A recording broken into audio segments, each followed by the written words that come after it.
Hi guys, this is Hirosaki. This story is all about what if Naruto was hunted by dark forces. On one fateful night, Hiruzen Sarutobi finally acts.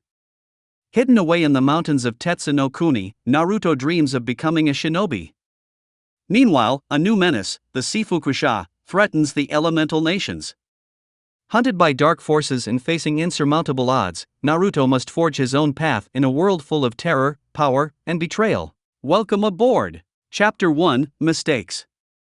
This story is told as accurately, or inaccurately as the case may be, as it was related to me. Give it time, you will see. I've always believed that legends are made, rather than born.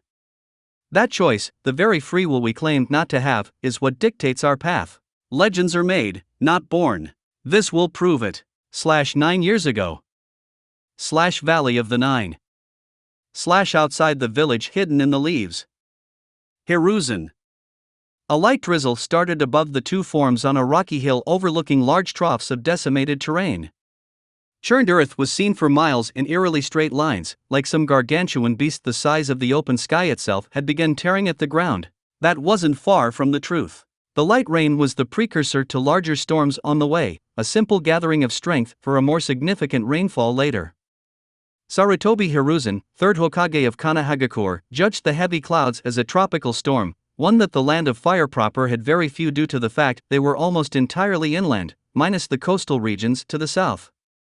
The Hokage would know this as they'd had maybe 3 or 4 in the 70 years of life he'd lived. As omens go, it wasn't the worst. The rain didn't care whether it was or was not a precursor to bad news as it gathered in tiny drops on the Sandaime Hokage's balding head, matting his sparse white hair, and running down his eyes, muddying his vision, yet he never blinked, staring at the land and the long furrows in the once beautiful forestry. The forestry Hashirama had built and cultivated. It was all so much ash and broken wood now. A voice, Shikaku Nara, Hiruzen thought, spoke out beside him. I'm so sorry, Hiruzen. Biwako is dead. We're not sure who could have eliminated Kushina's detail and gotten to her. And as for Asuma, pregnant silence. There was nothing dash. Why was he even there, Shikaku? Biwako. Biwako knew what she'd gotten into helping Minato, but Asuma shouldn't have been where he was. Those were the first words the Hokage had spoken in a half hour. The Jonin commander looked both awkward and relieved to have something to say. Shinku Yuhi tried to stop him at the cordon, but when one of its tails crashed down onto their position, he and Kakashi slipped out of our reserve blockade with some of the others trying to get to the fourth. Asuma disappeared in the commotion and we didn't find him until it was too late. Kakashi is still missing, presumed dead. We're assuming he went with Asuma. Shikaku and Hiruzen stared out over the broken landscape. This was his first failure. Down trees were the largest victims, dozens of acres of broken stubs like toothpicks, shattered and tossed aside as if by a child having a tantrum with toys that were boring. But it was the sounds of death and the tyranny of fading life that were the hardest to ignore. Moans of the dying and screams of those still in the realm of the living drifted up over their position from where triage centers were being efficiently set up by medical ninja. The hospital was too far to be practical.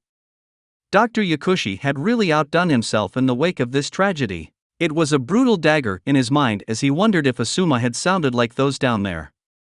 Those glottal, agonal moans made him think of the wars he'd been in, the throats he'd slit, the genin battalions he'd wholesale wiped from existence with combination elemental ninjutsu. The kind that squads of Jonin stood only a fair chance to stand against. Was that what it was like to the Kyuubi? Easy, even trivial to kill humans?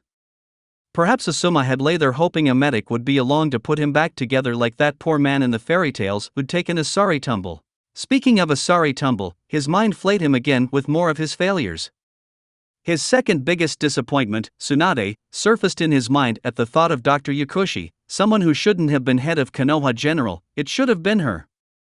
Every time now, when he thought of that particular wayward student, it wasn't pity and sadness for Nawaki and Dan he felt, more casualties to their system, compassion rising and clouding his judgment. Instead of that compassion that characterized his rule for the last 50 years and drove a wedge between him and his best friend Danzo Shimura, instead, he was white-knuckled with rage at the could have been and no empathy was forthcoming. How many could she have saved today? He wondered where she was, perhaps gambling in a bar somewhere while her people died. Perhaps she could have saved his boy had she been here.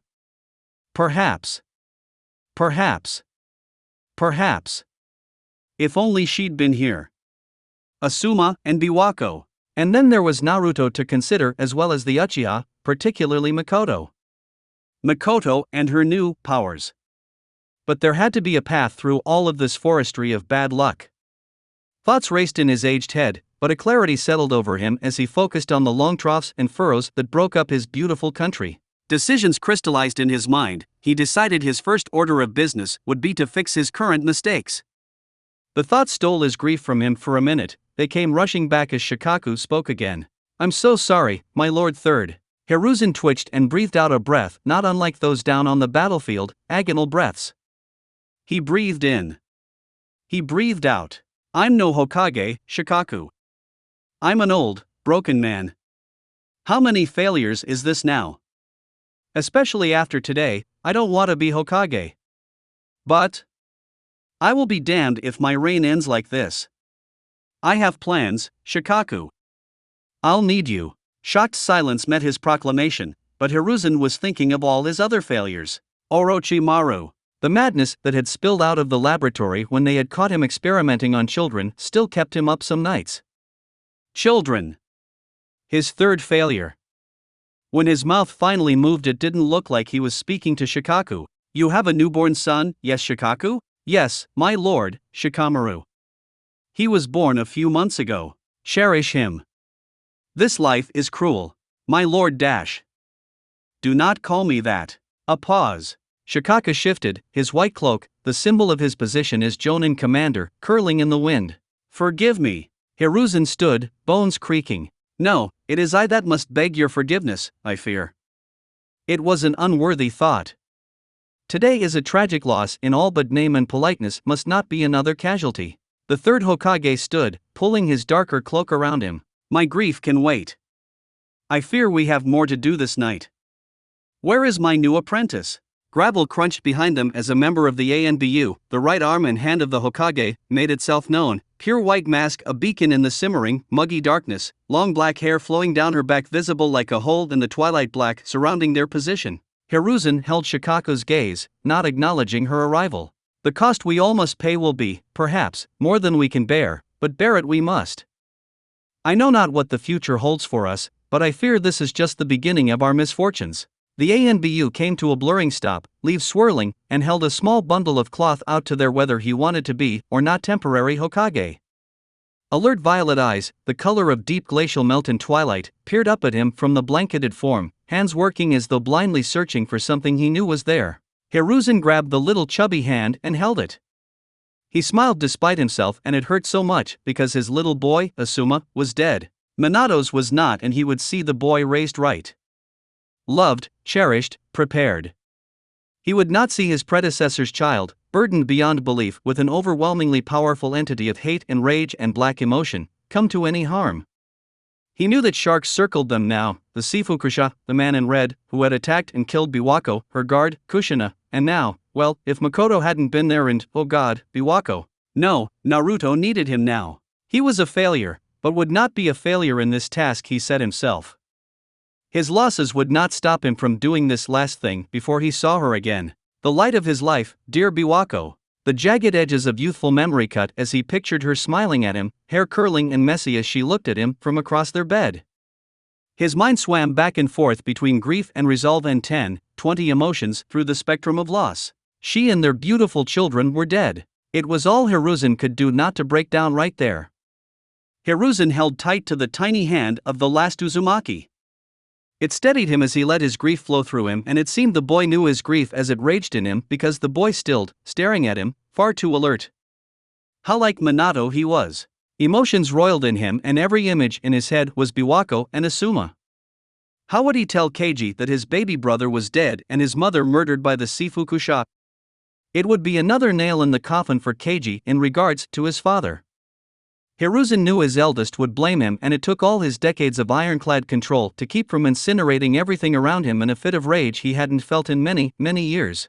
It was as if he was falling down a deep, dark hole that had no end in sight. He wasn't fit to be Hokage after this, but, luckily, he'd found a new candidate. Someone, maybe worthy that he could tell everything to and let them clean up his mess. Bitter didn't begin to cover how he felt. Sir? Forcibly, the elderly man pushed away the tsunami of dark webs in his mind to focus on this dark purple-eyed, blonde-haired baby. Kushina's eyes in Minato's face and body. All he could see was Minato's face at the end, not long ago, as he pleaded with him to keep the young Jinchuriki safe and out of the clutches of those who would harm him.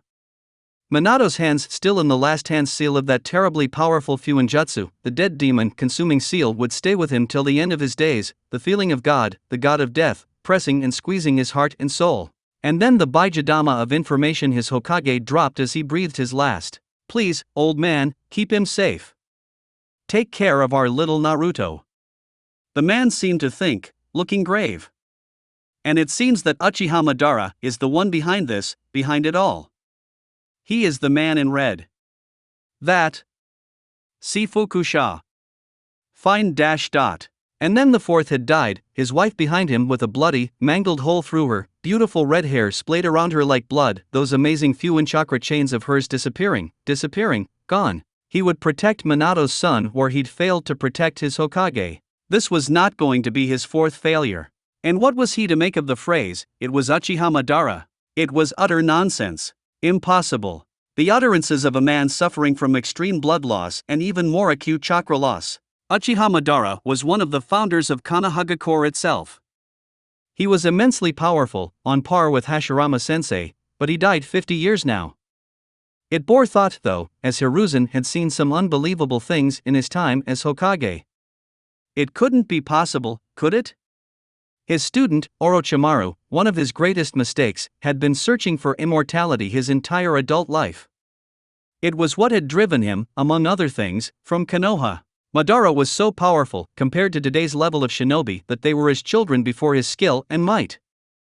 Hashirama Sensei, the only possessor of the famed wood release, the very ability that raised the white birch cloud-touched skyscrapers of Konohagakure proper, blurred the line between God and man. Madara had been only slightly below equal. Their final battle had reshaped the landscape in the Valley of the End for 100 miles. Madara would be a problem, he'd warn his successor, if the fourth's words were even true, but the man in red, if he was Madara, had been all but fatally wounded in his exchange with Minato. He'd seen the horrible stomach wound with his own eyes trapped behind Kushina's barrier with Makoto, so that was a problem for later. First order of business was to fix one of his longest-running mistakes. Hiruzen smiled. The pun with his student wasn't funny, but he had to smile anyway. The eldest surviving Sarutobi vowed that he would bring her home from where she'd been lost. Shikaku, fetch my counselors and Jiraiya dash. The Jonin commander slapped a fist to his chest and retreated swiftly. But, even as the third Hokage watched and cradled Naruto, eyeing Shikaku's retreating form, he knew there would be an ever-spiraling path from here, infinite branches in a tree. And Danzo. Alert them despite the hour. Tsunade would answer for her absence by replacing him while he trained her real successor, because if she did not, there was nothing to stop Danzo from taking the reins. But that was a distant fear, as there was nothing she could say or do that would deny him this, and if the last Senju thought she had surpassed her master, she would quickly find he hadn't lost his edge. If anything, he'd become more savage. Hiruzen Sarutobi, a man the people called the god of shinobi, had very little he cared about left to lose. After all, a blade cracked and pitted with age made grievous wounds. Biwako. He'd finally learned his lesson. By hook or by crook, he would put the hat on that obstinate girl himself. The alternative was unthinkable. The smiling face of their sacrificial lamb, the Jinchuriki of the Nine Tails, smiled up at him at last and gurgled his apparent happiness, and the former third Hokage could feel the ghost of a smile crossed his face despite the horrific reality of the dead demon consuming seal staring up at him from the baby's stomach, permanently etched, and it was deeply cut grooves in ink that wasn't really ink. The seal was one of the most complex and intertwined works of Fuin he'd ever seen, crawling into every single part of the baby's complex chakra network and spiraling out to rest on all 365 Tenketsu points. Naruto needed protection, that much was certain. A level of protection he could not get in Konohagakure, could not get anywhere, not with Danzo ensconced here and clamoring for the weaponization of Orochimaru's unsettlingly effective prototype cursed seals. Perhaps they should send him away from this place? The old man shook his head. This was to be tabled until urgent matters were dealt with. Hiruzen looked up calling after the retreating Nara. Gather my guard, Shikaku. We go to fetch a Senju. 4 days post Nine-Tailed attack. Sarutobi clan compound. Hiruzen sat at a desk in his office at his house, a dark-paneled depressing sort of hole in the wall within the largely empty compound, and watched his crystal ball and his nightclothes, not viewing anything in particular, simply sweeping across Kanahagakure. The city has not stopped inspiring awe at its beauty and majesty. Naruto, all of a month old, sounded like he was sawing on a knot in the corner of the room as he slept. The kid, as Hiruzen had found out, was a voracious eater and sleeper. The temporary Hokage had found that the kid very much enjoyed running around, and if Sarutobi had learned anything from two kids, it was that he was above average in his gross motor skills. Already he was climbing things that made the ex-Hokage want to pull his remaining hair off his head. Weren't children supposed to crawl before they ran? He remembered Kushina as a kid and prayed that the boy took more after his father, though from what he remembered, Minato was a bit of an idiot as well. In battle, he was a sublime tactician and impeccable fighter. Outside, holy kami, was he clueless. Not in village matters, there he was a shrewd politician and he knew people and believed in them in a way that Sarutobi in his jaded age couldn't begin to match. Minato was, well, he was naive. Kushina had been the more grounded of the two in terms of their worldviews. She'd lived through the destruction of Uzushiogakure after all. Death on a grand scale and a betrayal to match. Hiruzen still considered that betrayal to be one of his greatest failings, above even Orochimaru. Half of his mind was on the toddler, while the other half was consumed with recent events, having been prompted by his thinking of his three students. In his mind's eye, he could still see Tsunade's tears mixing with the spring rains as they stood in a standoff. He was sitting in his office in his compound, but the smell and sounds and memory was overwhelming. Everyone was tense, standing in a circle. The expedition to retrieve the last Senju was stuck in the awful hole of an area outside of Otafukugai called Shibumigai. Basically, a huge ghetto. Why she was here Hiruzen never would know. This expedition was a position he never wanted, never could have imagined before the attack, a metaphorical blade to the throat of his student and her apprentice. Shizen, all of 10 years of age, in that lanky middle stage of teenagedom, was also crying, sniffling with a ninja behind her, a hand on her shoulder. He could still see the mud on her knees where she was slumped on the ground. Hiruzen and his guard had caught the two of them in a ravine on the outskirts of Fire Country, bordering Aim. Tsunade hadn't bothered running. She'd known who it was chasing her and why. Her beautiful face was a study in conflicting emotions as she said herself. It was a fighting stance. The sight enraged him. She dared? After all that happened? She should have been grateful that he hadn't labeled her a missing nin and killed her. Enma emerged into existence from the staff in his hands. A staff he hadn't remembered summoning. The large hairy paw of his oldest friend clamped onto his shoulder as the old Hokage shook, his seemingly frail body, still corded with muscles even after 70 years, at the mercy of emotion, a leaf on the wind. Biwako and Asuma were all he could see. Enma spoke in a rumble. Steady now, old friend. The little princess is hurting, same as you. He quieted the ghosts of Biwako and Asuma in his mind, listening to his friend. He ignored Enma and directed his question at his brashest student. Asuma and Biwako are dead.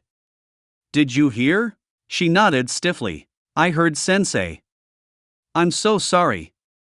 You know I would understand, of all people. Would you, I wonder? They stared at each other, dark eyes meeting dark eyes. Tsunade looked away. I honor Biwako by doing my best to make her death mean something. She was a healer, a gentle soul, like yourself. Yet, you wallowed here and there, gambling, dishonoring your family by abusing your privilege, and above it all pulling Dan's niece from her rightful place in Konoha, her true family and yours. She grew visibly annoyed, then enraged at his words, hurt. Caught. Good. I question if you do understand what I'm feeling, Tsunade. You chase me here? Corner me like an animal? Capture Shizen like a criminal? She spat and scoffed, the sound echoing in the crevasse. He stared at her, trying to see inside her head. Her question didn't register. You don't consider yourselves missing nin, Tsunade? She started to answer, startled. He cut her off, not wanting to hear her rationalizations. Do you know why I'm here, Tsunade? I can guess, old man. And the answer is no. Even more so now. She locked eyes with him, eyes wide. Beseeching. As if she wanted him to understand, and she didn't look away this time. I can't go back. I can barely stand the sight of blood or the sight of those rocks carved with the faces of people who believed in a sham. They were tools, same as everyone else. Tools to a system that doesn't give a shit that almost 7,000 people are dead from the Ninetales alone. Dan and Nawaki are faceless marks on a stupid memorial wall. I refuse to be a part of that. The shinobi arrayed around her shifted in response to the honesty. No doubt they considered it weakness. What she was saying was sacrilege to someone who believed, as Hiruzen did, in the will of fire. Dan and Nawaki, I can't see more pain, Sarutobi-sensei. Deal with more bullshit. I'm not fit to be a shinobi right now, maybe not ever again. Hiruzen was quiet for a second. Rain pelted down like senbon, as it seemed to always do these past few days. The first name came out of his mouth like an accusation, growing in sound as he went, like a boulder rolling downhill to some inevitable stop. Minato is dead. Kushina is dead. Biwako is dead. Asuma is dead. Dan is dead. Nawaki is dead. Do you know who isn't dead, Tsunade? Every word a slap, she rocked back. The third Hokage motioned and a shinobi stepped forward, revealing he carried an infant in a covered basket. The shock of blonde hair, identical to Minato's wild locks, stuck out. Hiruzen continued, drilling home with his words. Naruto isn't dead. And neither is Shizune. I'm reminded of the idea that the will of fire is more than just a creed to maintain the bond between one another, but to build a better world for those we leave behind. From pain, growth. Life before death, as all shinobi must agree. We walk with death every day and think deeply about our life. She looked pained as each word hit her. Do you agree? Tsunade shifted uncomfortably. And there is always someone to be left behind, isn't there? Unless we make it better? Sniffles emerged from the normally apathetic woman. Someday, we will be gone and will be left to be judged by the kami, and will be asked whether we did enough while we lived. I for one, will not rest until Naruto is taken care of, till the leaf is taken care of, and everyone's future is secured. Hiruzen's voice hardened like steel being forged. He'd messed up, badly. But he wouldn't fail this time. My time as Hokage is ended. I know this because I've made many bad decisions that will haunt me for the rest of my life, and this is the end of that road. You still have a chance to set the course of our history. Fix my mistakes. Make a better system for Shizune, Naruto, and the next Nawakis of the world. To heal what has been torn. Hiruzen stepped forward, chakra flexing subtly as he went. Be Hokage. Fulfill Dan and Nawaki's wish. Help me protect Naruto and raise Shizune in a real village, strong with the will of fire, and people to help you. Rebuild the hospital. Form the Irionen Corp. Restore the greatness of our nation. Become what I know you can be with but a slight push. His voice was pleading. Tsunade's head was down as she listened, crying silently. Stop running, Tsunade, it's time to come home. If you don't, it will be Danzo, or the Seifuku-sha, or that madman calling himself a god in aim, or Inoki the fence-sitter, or God forbid that savage warmonger from Kumo dictating the kind of world we live in, and I will have to do everything in my power to prevent them from getting their hands on Minato's child. I only need you as Hokage until I've properly trained your successor. I need your help, Tsunade. Please. But Hiruzen knew he'd lost her. He didn't know where, but something he'd said had lost this battle for him. It was a full 2 minutes before Tsunade moved. Slowly at first, she stood spine undulating as she attained full height. She was angry, her fists clenched. Her voice was measured and slow, dangerous. Irrational. The eldest Sarutobi knew his men sensed it as they slid into stances. Hiruzen had to hand it to his student, she'd become more powerful, not less, despite her weaknesses. The pressure of her anger manifested in the feel of her chakra, like all strong ninja, a palpable thing. If you think that words will undo what I've lost, will help me forget, then you're more foolish than I gave you credit for, old man. Dan believed in the possibility of the world you speak so wistfully of, so did Nawaki, and so did Minato. Now they're dead. I won't be taken for a fool. The world is broken beyond repair. Hiruzen sighed, right hand working on his cloak clasp. Within his tenketsu, his chakras surged with precision, priming his body for movement. The first, second, and third gates were primed for opening. It had been some time since he'd had to use them, to open them together, but he was familiar with their usage. He continued to work and the cloak fell away after a second, taken by the breeze. Clad in his traditional battle robes and armor, a dull matte black underneath, Enma collapsed back to his regular size, 6 feet of diamond hard metal with a last admonition, "Go easy on her, you foolish man." Hiruzen just shook his head, twirling the staff. Tsunade glared from opposite him, fists clenched. "You want me to come home? You want me to be the whipping girl for Konoha and listen to old fogies argue, be a tool for state-sanctioned death and rape and destruction? To fix a broken world?" Hiruzen nodded. "It's the only place you can change things. But I suspect you'll need incentive to understand the stakes. Do you get it yet, slug princess? This isn't about you, this isn't about any one person, not anymore. For a true Hokage, it is never about the individual. That is leadership. We accept ownership of the responsibilities of power. You never understood it properly. Orochimaru did though, and that is ridiculous enough in itself to haunt me for all my days." She sneered. He looked away. "You'll get what you need to make your first step. But I suspect you won't like it." It all happened in an instant. Tsunade reacted, the genjutsu so subtle she barely noticed it, dispelled internally with a rotation of chakra.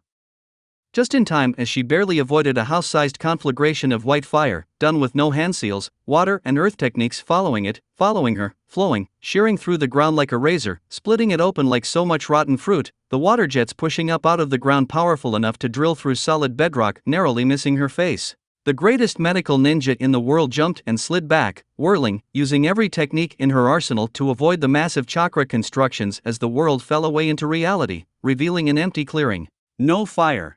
No water. No shorn rock," she crowed, triumphant. "Those tricks are beneath you, Sarutobi-sensei." Tsunade dropped into a deep crouch, stunned. "What dash?" Where Shizen had been kneeling, Sarutobi and Shizen appeared, hostage, a bloody kunai held rock-steady in his grip. At the sight of the blood, she froze.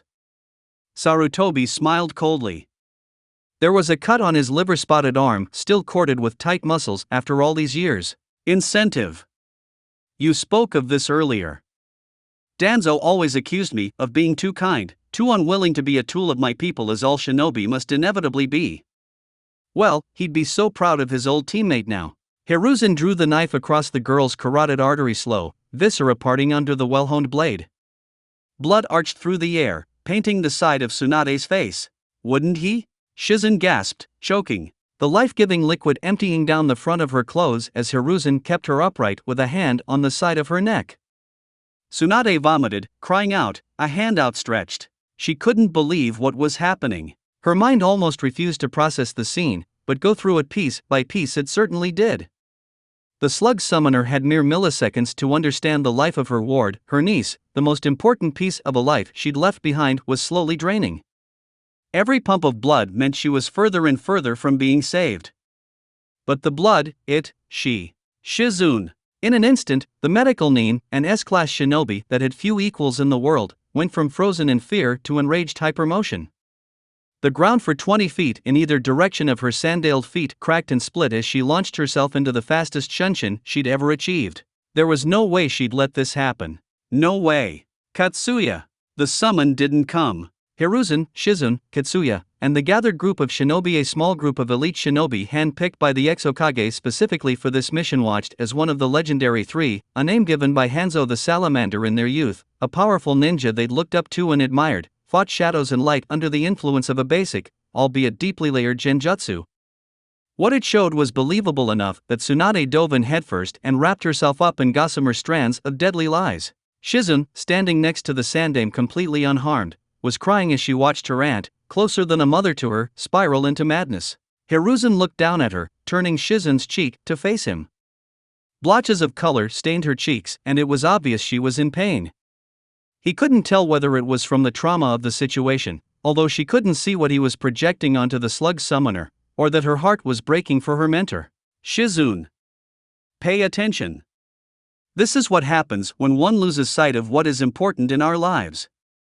The world becomes a dark forest from which we cannot see the moon to guide our way. Shizune, her face covered in snot and eyes reddened, reminded him of Asuma in his youth, crying after being beaten by his older brother Keiichi in a taijutsu spar. Hiruzen felt a pain in his heart that wasn't physical. The old Hokage cupped Shizen's face and turned her towards what was going on. They all had to face reality. In this way, we must look underneath to find our own moon. Our own guide to light on our path. He nodded to the Sannin with his chin. Tsunade has lost sight of why she became a shinobi in the first place, and she wallows in pain, runs away, instead of taking responsibility. Her not choosing, well, that is a choice, and she doesn't understand that. All ninja must choose. To not choose is to choose. The will of fire means we face our problems, we face them with our comrades by our sides. He smiled at her, ruffling her hair, then sobered. Don't look away, okay? The girl nodded solemnly. Sarutobi followed the thread of his genjutsu and the reality he'd created, launching himself forward in a blindingly fast body flicker technique, appearing next to her in the perfect position, seamlessly translating his movement with that of what Tsunade saw in his made-up reality, as she reacted to his genjutsu, latching onto her speeding, dangerous fist by adhering himself to her wrist with perfect chakra control. With his hand stuck to the back of her hand like a limpet, he pivoted, sending her ungodly powerful fist down to the ground with a simple wrist flick while channeling elemental chakra. To her, he was sure she thought he'd teleported like Minato. But the amount of lightning chakra he was channeling into her body via the minute contact was enough to disable a tailed beast for an hour. Her fist detonated from the feedback of the enhanced blow mixing with his lightning chakra. Simultaneously, he flipped an internal switch on the second inner gate. These were the limiters on human strength and power. Only the most dedicated shinobi in the taijutsu arts could open even one of them. 3 was bordering on insanity. Guy could open all 8, but had been taught by his father. Sarutobi was self-taught and could only manage 3. 3 would barely be enough to put her down as crippled as she was, but it was what he had. Gate of healing, release. All at once, his body gained phenomenal strength. He could feel it coursing through his veins, intoxicating and ready. Bones and muscles creaked with renewed power. Enma was also waiting, ready for the perfect moment. In one go, he swung the adamantine staff whilst channeling earth chakra through his feet, anchoring him for his swing, alongside the lightning, a feat of which he was mostly sure only he could do, empowering his muscles as well, in a perfect downward arc, body primed, all culminating in a textbook blow straight to Tsunade's temple. Staff connected, snapping her head to the side as she looked up at him in startled disbelief. Overbalanced, overextended, and attacking something that wasn't there, Swanda had been set up and she now knew it. The fact he even landed that was a testament to how messed up she was that she couldn't recognize a basic, though skillfully layered, genjutsu. Normally, she could disable the lightning chakra as well as recover from the concussive blow. Normally. Today, a day of emotional turmoil, it would be enough to knock her out for 6 hours at best. The second swing, a spinning backhanded strike, connected a second time, and with the solid sound of metal connecting with flesh, she hit the ground. Nobody moved.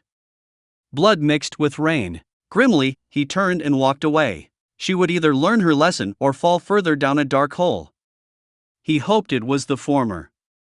The shinobi around him were stunned and simply stared, Shizen included, crying forgotten, as he motioned to his guard. They leapt to obey, forming up around him.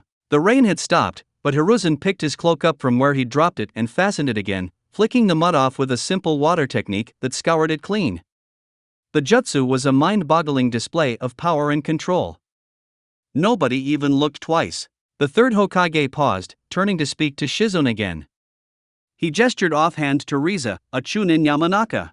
There is a town less than a mile from here. Take her there with Riza's help. Ask for Hizachi at the Resting Dragon. He should be able to take care of her till she wakes. It won't be long. Hopefully, she'll have the headache to end all headaches to remind her she has a long way to go to surpass me. Hiruzen looked sad for a second. Shizen could see it in the set of his eyebrows and the wrinkles on his face.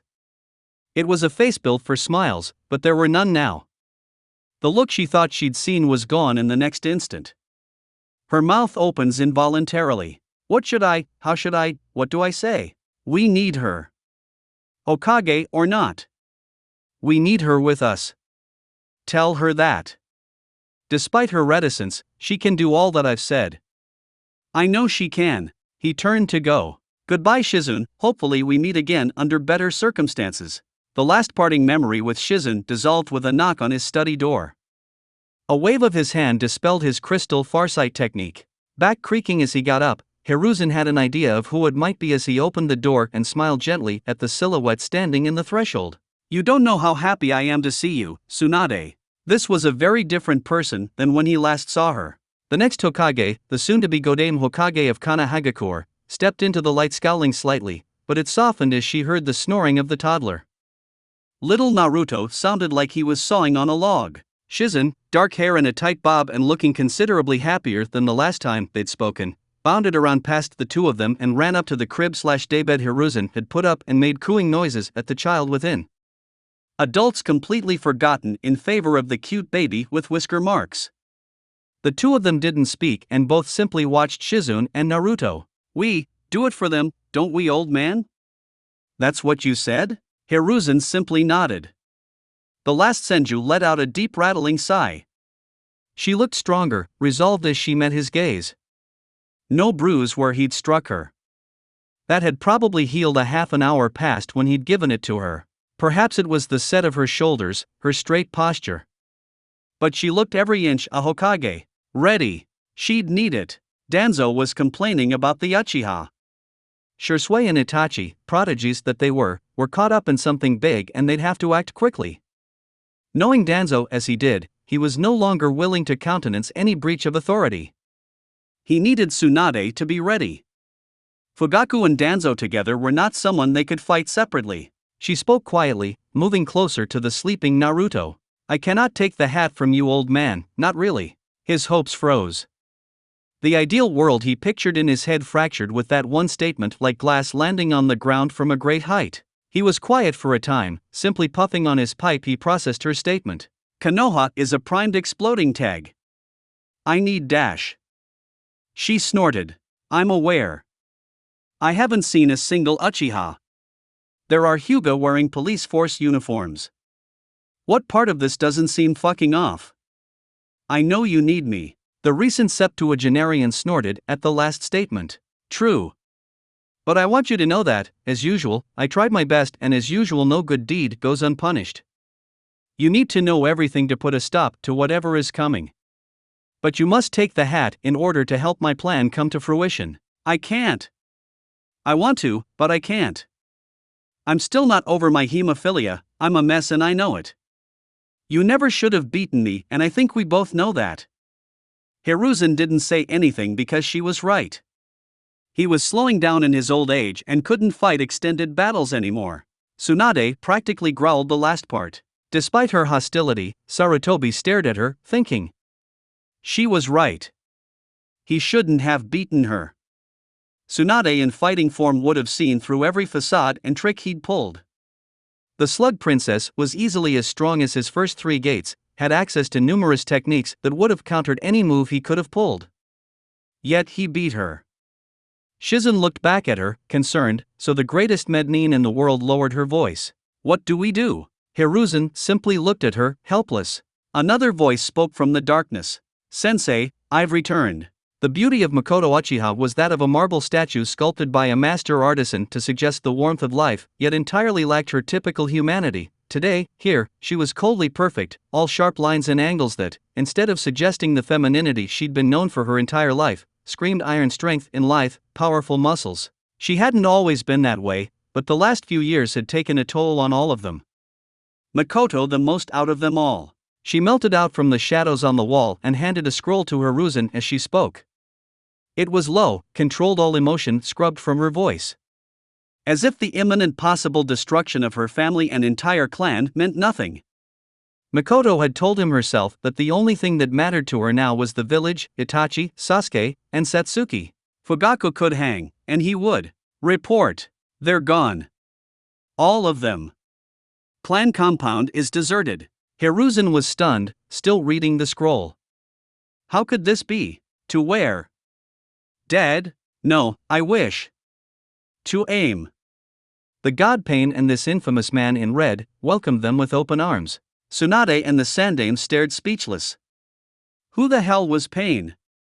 The man in red. Last words Minato ever spoke pertained entirely to the identity of the man in red, or the Seifuku-sha, as the continent was starting to know him by his nom de guerre, the Conqueror. Hiruzen thought quickly.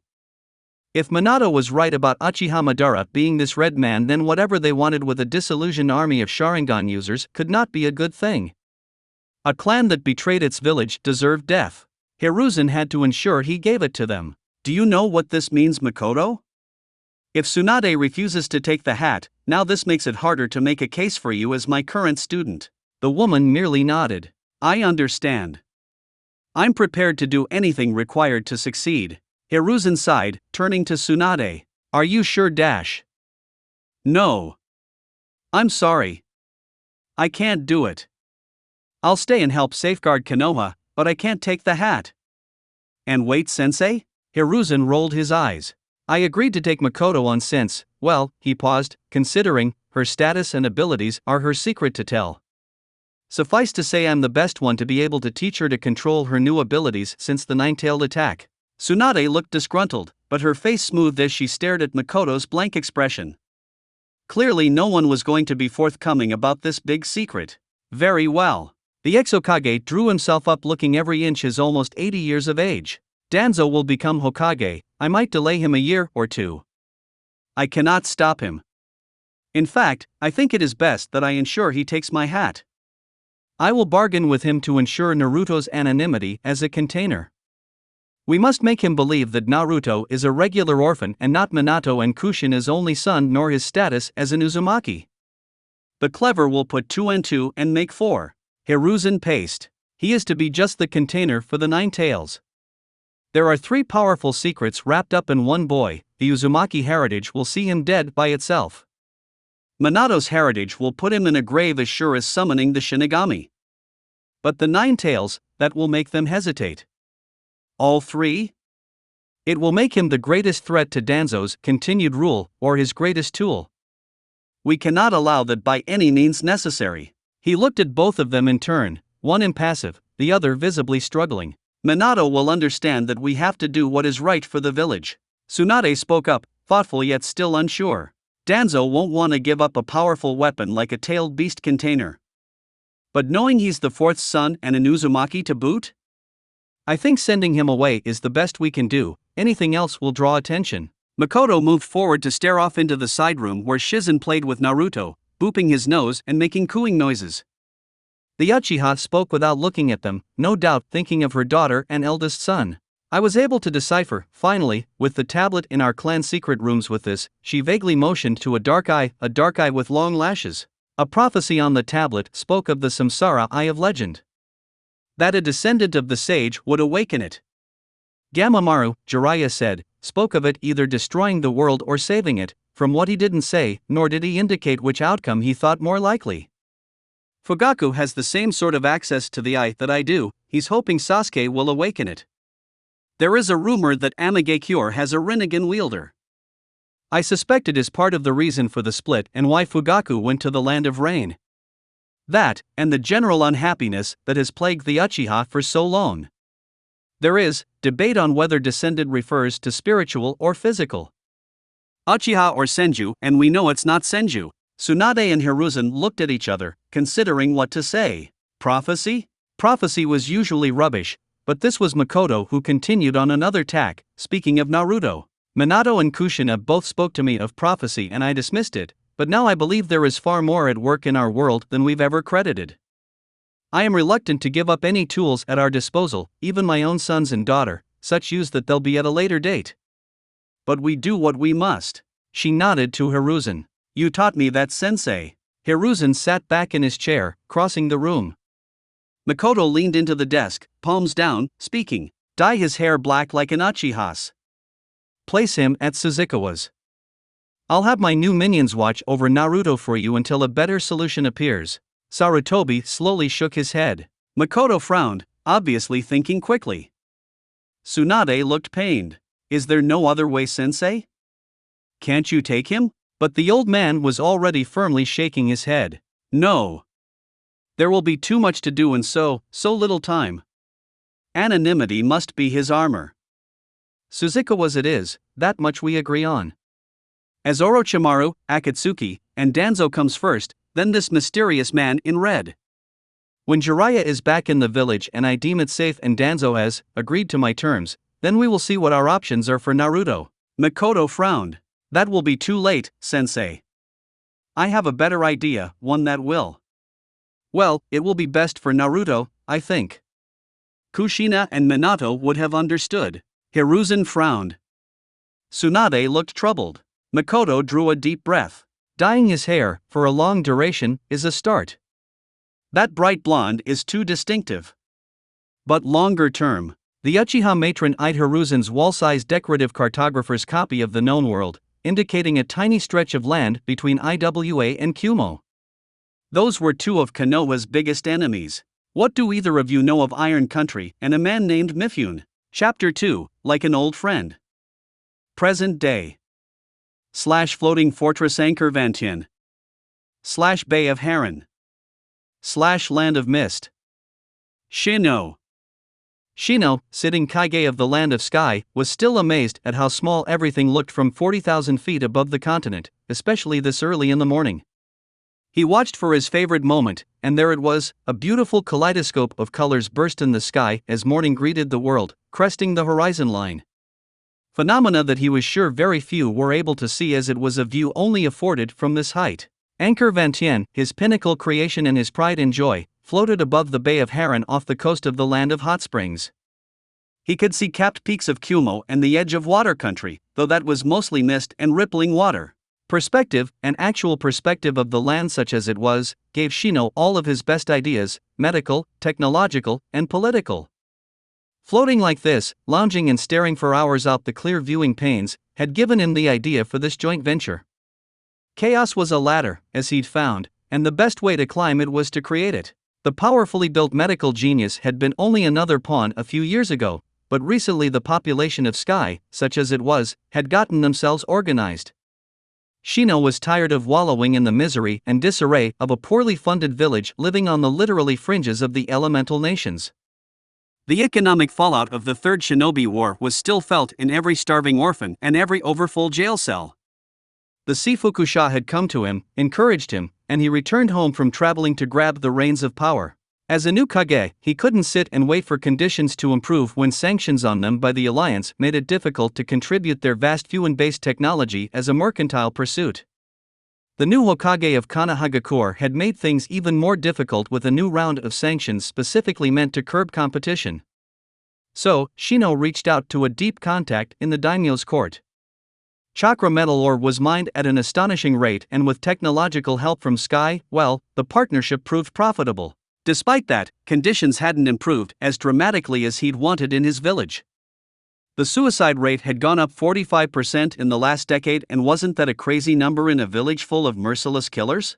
The door sliding open behind him made him sit up and turn. The person who entered, catching him in a black mood, caused him to snap a little sharper than he intended, despite the fact he was not unexpected. "Ah, how gracious of you to join the Orochimaru of the Sannin, or should I address you by title now, Shodai Otokage?" A flat look from reptilian slits and a thin smile met Shino as his first guest entered the room. The room had gone noticeably cooler. Had they been lesser ninja than the two currently occupying the Spartan conference room, there might have been drawn blades. Luckily, this was merely an opening salvo, and his other more sensitive guests were not here yet. It was fairly difficult to enter a fortress floating 40,000 feet in the air without notice, overall.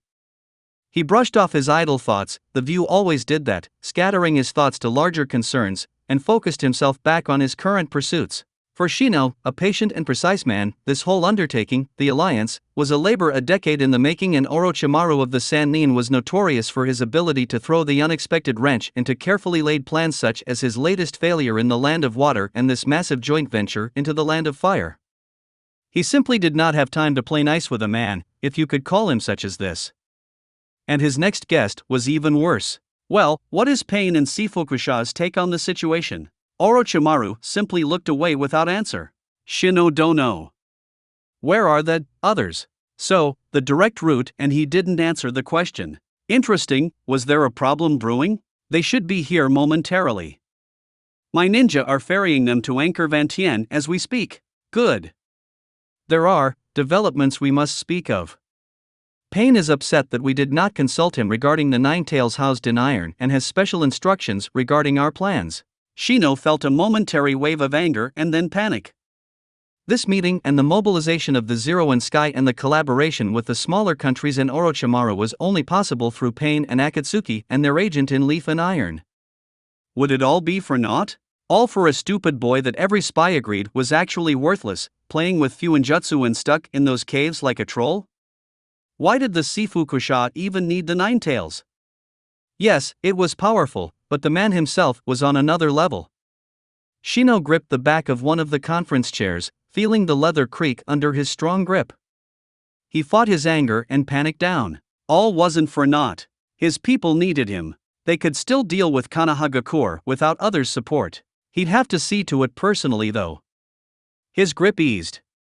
It was doable. As long as Pain kept Jiraiya busy in aim, that is.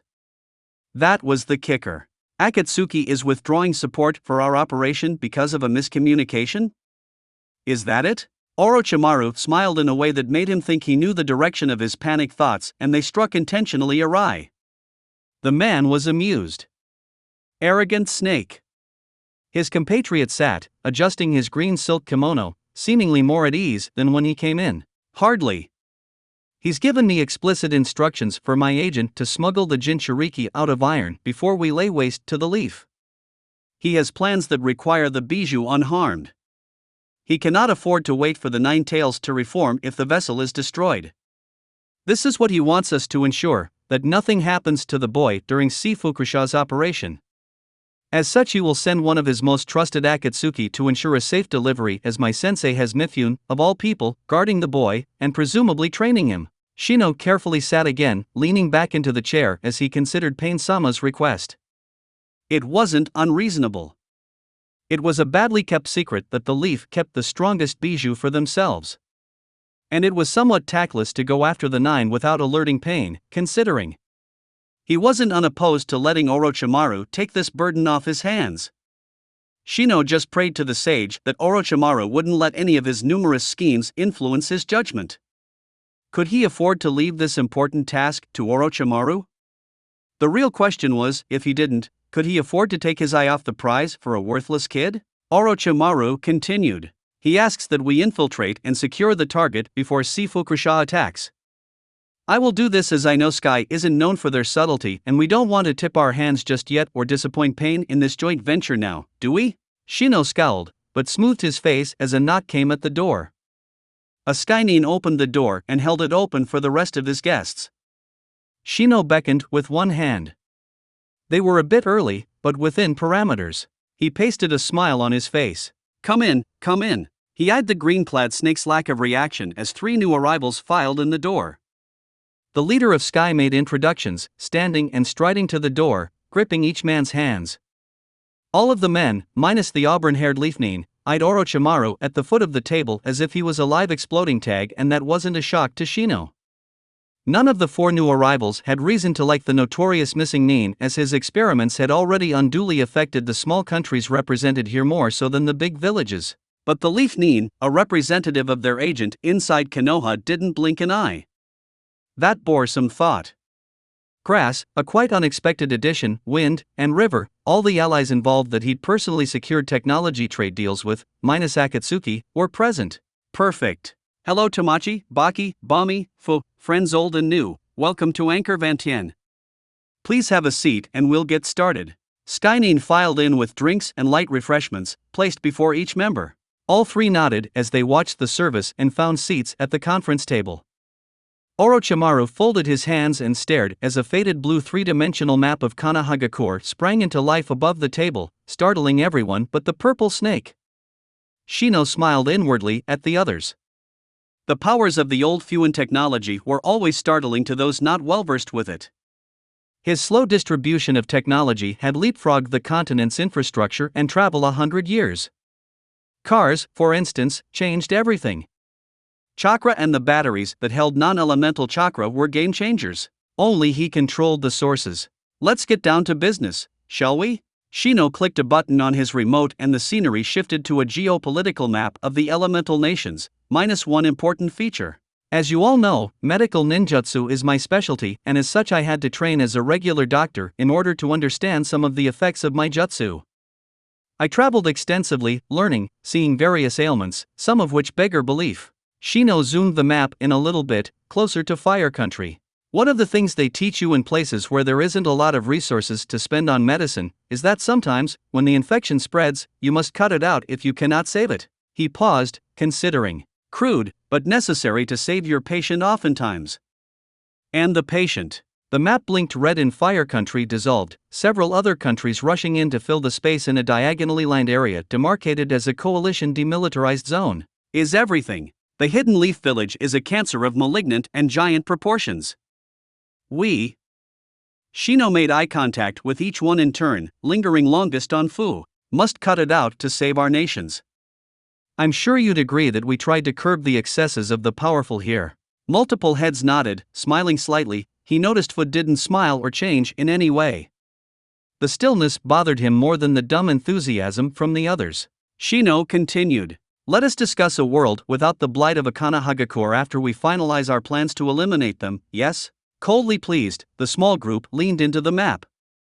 Shino felt satisfaction well up and ruthlessly suppressed it, moving forward and clicking his remote. The scenery on the map moved slightly, bright lines of attack bubbling up on screen, all converging on the village hidden in the leaves. One line went right through the capital of Fire Country, detonating it in a shower of pixels. The demarcated area slowly filled with thick red lines. Shino paused, looking at each member in turn. This is Phase 3, and as such, the Leaf Village will be nothing less than a distant, unpleasant memory when we are finished. But Shino held a finger up, waiting, then pointed at a specific member, the representative of the most unpredictable faction here, and smiled. Was there such a thing as a quadruple agent? Thanks to Fusama, Phase 1 will begin with a weeding out of obstacles before our final push. Kanahagakure, village hidden in the leaves. Land of Fire. Hiruzen Sarutobi. Shimura Danzo, as Sarutobi knew him, was above all else an opportunist. That meant, in most scenarios, Hiruzen could predict with reasonable certainty that at any given time, Danzo would do the most practical and pragmatic action in response to outside stimuli. For instance, in response to the crisis in the Bloody Mist, he'd sent their Special Operations Soldiers, a subdivision of the current ANBU, to bolster the resistance in order to continue to maintain the instability, if not an outright dissolution of government. An unstable mist meant a more stable Western theater. A busy mist was one that took in less contracts and provided less resistance when Fire Country mined for various special minerals required for the latest technology, or cut into their lumber supplies. However, he was savvy enough to realize that if the rebels won, we didn't receive nearly enough benefits from a weakened mist to make their success a desirable outcome. The best thing to do long-term was to ensure they bled enough on both sides that they had no bargaining power to do anything at the end. A careful balancing act. Too much help and they won handily, too little and we see a continuation of the bloodline purges and a surge in disruption to supply lines near T, Sky, Iron, and the sea lanes. Then this Seifuku-sha happened. Hiruzen had accumulated this knowledge about Shimura Danzo from a lifetime spent working alongside him in a three-man Jonin squad with Tobarama-sensei, and later when Danzo acted as his chief advisor in matters in foreign policy as he enacted plan after plan. Some went well, others did not. But Danzo had always learned from them, in one fashion or another. Danzo and Hiruzen had balanced each other well over numerous conflicts, and Kanahagakure always emerged stronger, for such was their partnership. The yin and the yang. The fiasco with the Uchiha was one said plan that went terribly awry. To be fair, it was one of many bad solutions to the mess Tobarama Senju had created in the hamstrung Uchiha police force, and compounded by the suspicions that most people had about the Nine-Tailed Massacre, an event that changed the course of Fire's history forever and saw Hiruzen back wearing a hat he'd been thoroughly done with. How right they were to suspect the Uchiha, he thought uncharitably. It was unfair because how could you fault a wild animal for fighting back when cornered? He knew part of the fault lay with him, and that galled him. Mistakes on mistakes. Yet, Hiruzen could only do his best to give the Uchiha the rewards they'd rightly earned, despite their ancestors' crimes, through an almost century of rock-steady loyalty. Still, there had been no Uchiha Hokage, and he was sure that rankled. When Danzo had sent a messenger to him in the early morning of the newest graduation exam, he hadn't thought much of it. They, meaning Danzo and his advisors and the Jonin commander, had not settled on exact teams or even finalized all Jonin sensei yet. He surmised they might need him as a consultant, as they often did, on delicate matching of personalities to abilities, a specialty of his after honing it for 4 decades of open and clandestine warfare. It was akin to setting the course of the village for the next decade to decide these teams. Hiruzen's mind was, regrettably though, on nothing more than his apprentice's hoped for success in the succession vote as he strode into the marble and wood lobby of his once home, the bustling nerve center of the village, the Hokage Tower. Yet centuries of battle-trained, honed instincts told him that something was off in the way the attendants, shinobi teams, and administrative assistants eyed him as his sandals clicked on the floor, striding past the chunin on watch and into the main elevator.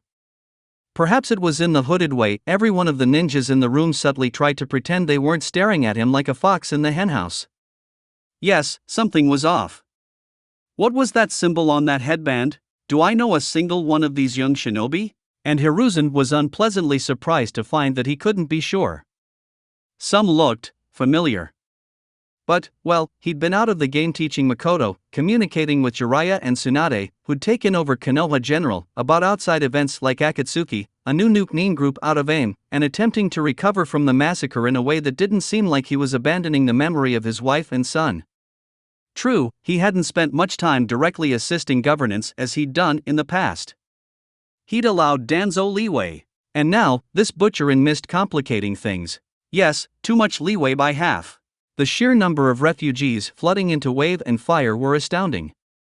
Honestly, Hiruzen hadn't known that many people even lived in Mist. Several items came together in his head, things he'd been mulling about all morning, summarized in a single sentence that stood out of Jiraiya's last missive about the new village hidden in sound. New Kage. Snake. Orochimaru is on the move as Kage of Sound. That team down there had to have been sent from Sound. If that was the case, and their headband was proudly on display, it had to mean they were openly welcomed by the sitting Kage, Danzo. If Danzo was consorting with their greatest missing nin, Hiruzen's own former student, then things were much worse than he'd feared, and it was, in all likelihood, a trap he was walking into up there in his former office. He'd spent these long years maneuvering Makoto in a position to smoothly take over from Danzo, and he knew this would be a possibility. How bitter a defeat that would be, though, struck down via treachery in the office he'd held for nigh on 5 decades, the longest sitting Kage in the history of Leaf. What irony! Luckily, Hiruzen didn't care much for irony or defeat, despite how fitting it would be to be taken out, at last, by his most genius student in concert with his childhood rival. Naruto, Makoto, and Konohamaru still needed him. Konoha still needed him. The ding sounded from the elevator reaching its destination, and the door slid open soundlessly to a long hallway that led to yet another open T-shaped lobby. The door at the far end, past the Hokage's personal administrative assistant's desk, was covered in leaf, fire, and spirals from their long association with the now extinct Yuzushiyogakure. But it was the door on the right that he was headed towards. Hiruzen cleared the hallway quickly, pushing on the door and ignoring Danzo's assistant and the inane ramblings about propriety. If this was to be a trap, he would walk in without a care, prepared, ready, and primed to utterly melt the top off this tower. Literally. Incredibly pure fire element swirled in his pathways, mixing with earth and mimicking, at great chakra cost when it was released, the volcanic Kekkei Genkai of the five-tailed Gobi Jinchuriki. Almost every shinobi in history didn't have the proper understanding of what perfect chakra control really allowed one to do. If you really were good enough, skilled enough, you could squeeze your chakra pathways to subtly increase pressure and strength of a prime technique. Danzo would find out how destructive a true master could be very quickly if he turned on him in this meeting. When my dear sensei gets here, we can start the meeting. Ah, I think I hear him now. You did assure me I'd be safe, Godame Hokage? Of course, Orochimaru Dano. You have my reassurance. Hiruzen opened the door and took his time entering. He knew what was awaiting him on the other side. It took all of his considerable emotional control and discipline to not immediately release a devastating blast of molten lava, as one of his greatest mistakes was smiling at him from less than 10 feet away. Hiruzen, please. Before you say anything, Orochimaru is here as a visiting Kage. Please restrain yourself. Diplomatic immunity is inviolable here. We are here to meet urgently about things that concern both our villages and our world. Orochimaru shifted, eyeing his former sensei warily. Hiruzen couldn't help but let out a snort of ironic disbelief. His student was wary of him? I cannot believe that we must get in bed with those who perform illegal, inhumane medical tests on children for any reason. He stared kunai at the snake in their midst. To do so is to become everything we hate about the lengths shinobi go to for power that countries go to for power. Do you not agree, my old friend? Or have you fallen further than I'm willing to believe? Danzo scoffed, his hat, crowned with the kanji for fire, dipping as he shook his head. My friend, you have no idea the scope of the threat we face. I stoop as far as I must to safeguard the roots of the great tree. The bandaged Kage gestured with a hand. My fellow Kage from Otogakure brings me news that Jiraiya has confirmed in the missives you forwarded me. Akatsuki moves for the bijou.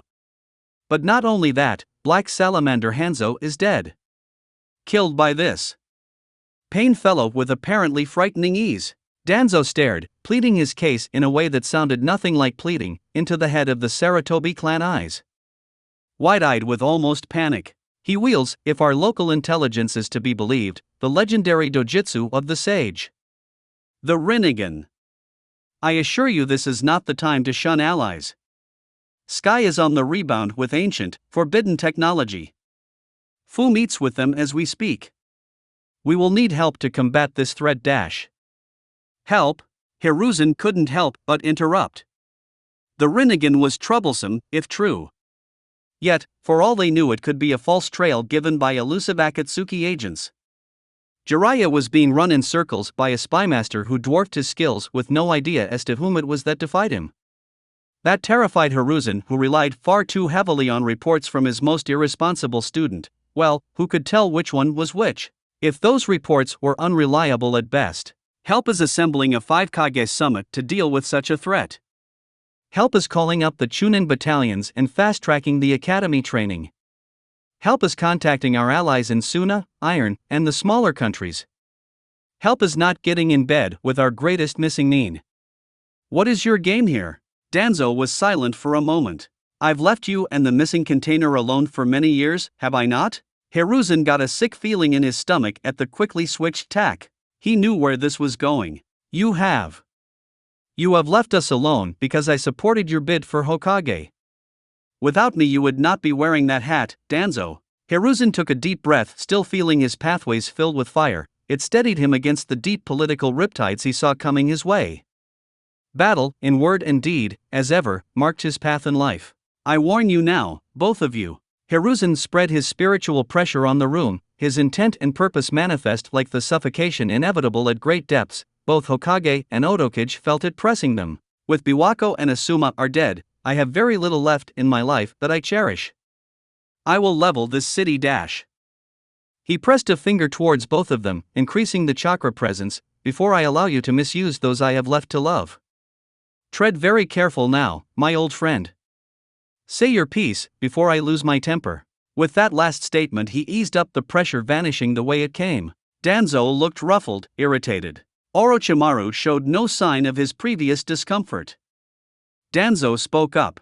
Despite your care and considerable experience as a sensei, and despite the reports assuring me he is well taken care of, the boy is, by your own admission, no closer to mastering the dormant power of his bijou. In fact, by all reports, you've shuttered him up tight, almost unable to reach out to the power except in tremendously dire circumstances. Isn't that correct? Considering that Naruto was in Iron being watched over by the immense might of the samurai and his good friend Mifune, this was too much information for Danzo to rightly have. Hiruzen shouldn't have wondered how Danzo had gotten that information, but he did. It implied much, especially who was sitting in the room. Specifically, that Danzo had someone he trusted close to Naruto in the Land of Iron. A casual encounter on a street wasn't enough to glean that info, but an instructor, one that worked closely with Naruto, yes, that would be enough contact to parse that knowledge. Quickly, his brain was putting together disparate pieces to form a picture he didn't like. You are correct. I wanted Naruto to have full control over his shinobi abilities before I let him tamper with tailed beast chakra. I'm told the 8-tailed Jinchuriki from Kumo did much the same when he was a genin. He began learning when he made Chunin. This path forward is the best way to produce a perfect Jinchuriki and not just a container. That was what you wanted, yes? Naruto isn't even of age to start the academy, let alone the new academy structure you've introduced. Danzo nodded, thoughtful. This is no longer the path I'd like to take with the container. Hiruzen paused at Danzo's words. Our timetable needs must be accelerated. Everything must be accelerated because there is a war coming to the elemental nations. The Land of Sky are back. You wonder where all the new technology is coming from? We have our answer. Orochimaru just came from a meeting with Shino. They've apparently joined with the 100,000 kingdoms from the western continent. Hiruzen was reeling from the news. Sky? Shino? The 100,000? Akatsuki? And what part did the man in red, possibly Madara Uchiha, the Seifuku-sha, play in all of this? He needed to leave. Needed to regroup. What did you mean when you said the timetable for his training must be accelerated? I should think that is obvious, Hiruzen. He's our best chance at surviving the largest war the five have ever seen. I've sent ANBU operative Kino to bring Naruto to us. He is uniquely suited to doing so. Isn't that right, Orochimaru? The snake smiled and nodded. Kino is it now? Well, I gifted him a weakened version of the dear Shodame's bloodline limit. I'm happy to hear he's doing well. Hiruzen stood, slamming his palms on the table which started to deform under his fingers, exposed to molten heat. You better pray that Kino touches not one hair on Naruto's head. Danzo simply looked at him, impassive. Pray, dear Hiruzen, that he comes quietly. All of Konohagakure will have to change to meet the new threat. I'm putting every shinobi of fighting age on alert. This is a military village and it will act like it. I'm taking full and direct control of everything as of now. I'm pairing with Suna and Odo and we will form a coalition force that will dwarf any the world has seen. Orochimaru has promised his Curse Seal foot soldiers as shock troops in any upcoming conflict. You said it yourself that Naruto can only call up his latent powers under dire circumstances, correct? Surely you can see dash. Hiruzen had heard enough. Danzo was enacting the war clause on his position and taking direct control. That meant Hiruzen would have no say over Naruto's status as a weapon of war, nor would the maneuvering he'd done with the Jonin Council ensure a proper succession to Makoto from disastrous Danzo. Jiraiya was out of the village, Tsunade was head of Konoha General and refused to do anything for him, let alone get her hands dirty because of hemophilia. Nobody even knew this was coming. Which was why they'd invited him. Because Naruto would be unprotected, despite him being in the center of samurai influence and Mifune's grasp.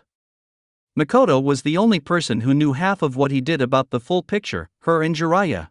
Somehow, that didn't engender relief, merely dread. She wasn't ready to take over. If the boy needs danger, well, I decided to give him some incentive. It was this realization that broke him out of his contemplation to realize a powerful genjutsu was reaching out to him, snaring him. Orochimaru was already in motion, but the lightning chakra that Hiruzen had added to his veins empowered his reflexes and his neurons fired at 3 times their normal speed. First, the genjutsu. The genjutsu was skillfully applied in a net that would have snared him at any time in the last decade when he let himself go. But he'd been honing his skills against both his remaining students, sometimes both together, just for this moment. His twilight would come later. Now, he'd show them why he was still the god of shinobi. Molten lava, not a product of Kekkai Genkai, but simply molten earth, poured from his pores, filling the room with thick black smoke as volcanic lightning lashed out in a horizontal jagged blade of light bisecting Danzo with a hiss of cauterized, superheated meat. Or rather the log he'd replaced himself with. Orochimaru twisted supernaturally, like a squeezed dish rag, and landed sideways on the rapidly melting wall of the conference room. Orochimaru looked frustrated and angry as he couldn't spot his old sensei through the obscuring clouds of ash. Sarutobi coated the bottom of his sandals with water chakra and used wind to skate on the lava that was searing through the floor below him rapidly, melting the chakra-hardened tree beams that the Shodame built the Hokage Tower and most of the surrounding structures out of. Hiruzen navigated solely by virtue of his ability to sense chakra. Monkey King Enma, boss summon of the Sarutobi clan, materialized in his hand as a bow staff and proceeded to shear through the rest of the walls like tissue paper. He narrowly missed Orochimaru, who was attempting to flank him and had blown most of the ash away with a wind release, great breakthrough, leaving the office clear of the ash and smoke.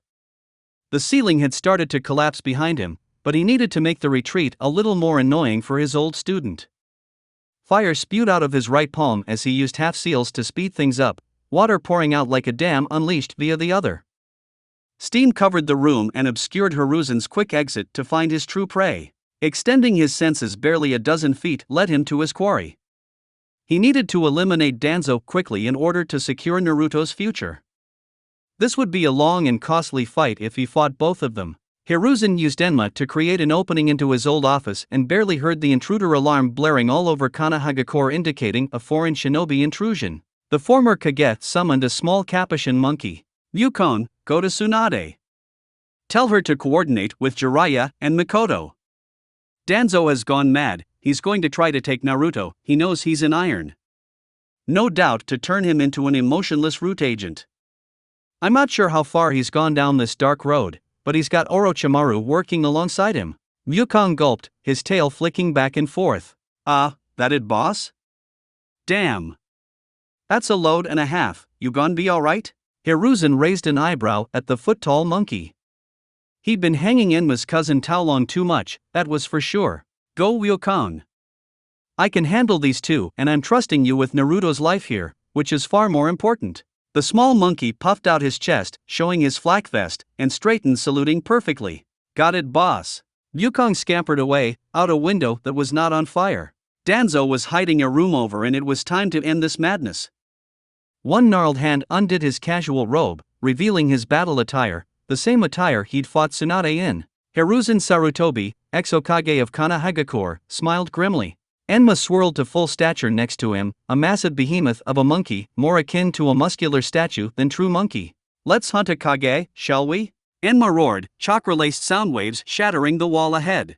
Danzo, face me, you coward. A sword took a handful of hair off his head as he ducked. His former students strode through the flaming wreckage of the conference room while brushing stray bits of dust off his purple kimono. The legendary sword Kusanagi retreating back to a manageable length. Foo. My dear Sarutobi. Did you think I'd let you end my inspiring partnership with your old teammate die such a quick death? Hiruzen gritted his teeth and leaped forward in a blur, alarms blaring in the background. The alarm was the signal. Root and regular ANBU was on the move towards specific targets. The clans, led by Sarutobi Hiruzen, were rebelling against a sitting Kage. Operation Future Safe was greenlit.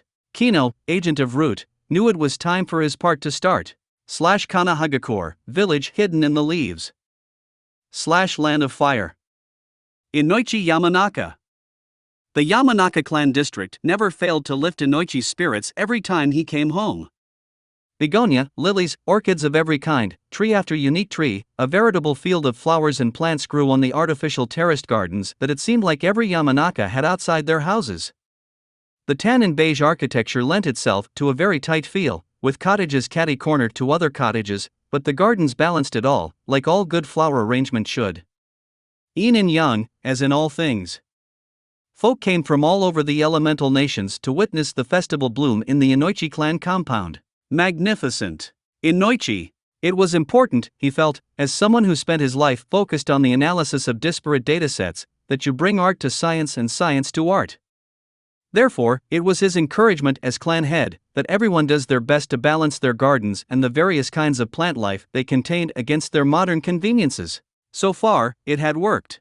Inoichi. It also helped that he used several green sight techniques in conjunction with his mind-body jutsu to keep watch on his people and their extravagances. Just in case. Inoichi. His wife Ami had practically shouted that last one in his ear. It was uncharacteristic of him to be so distracted. But he couldn't put his finger on why he felt strange about today. It wasn't just that his daughter had passed the academy exam. He knew she was well qualified in the technical arts, perhaps not so much in the physical skill set. That would change. It was something in the air. A smell he couldn't pinpoint. Well, not a smell per se, a feeling? I'm sorry, Ami, I've been thinking about work. They both watched, seated on their deck overlooking their gardens, as Ino ran around chasing a pink-haired girl. Ami had been setting up a graduation party for her nephew, stepping away for a moment to speak with him. She took her duty as host very seriously as they watched her using chakra to move at high speeds around the house tidying up. Inoichi looked back at his wife. Ami was still a beautiful woman. I still don't see why Ino doesn't invite Ami as well as Sakura. She's being incredibly rude. A little older looking than when they'd first met perhaps, but she was still possessed of that same regal bearing and fierce intelligence he'd fallen in love with. He was less in love with it when it was turned against him, however. It occurred to him she'd trailed off again, looking at him in consternation. I know how dedicated you are to your work, Inoichi, but your daughter is passing a critical point in her life and you need to be present for it. Not just here.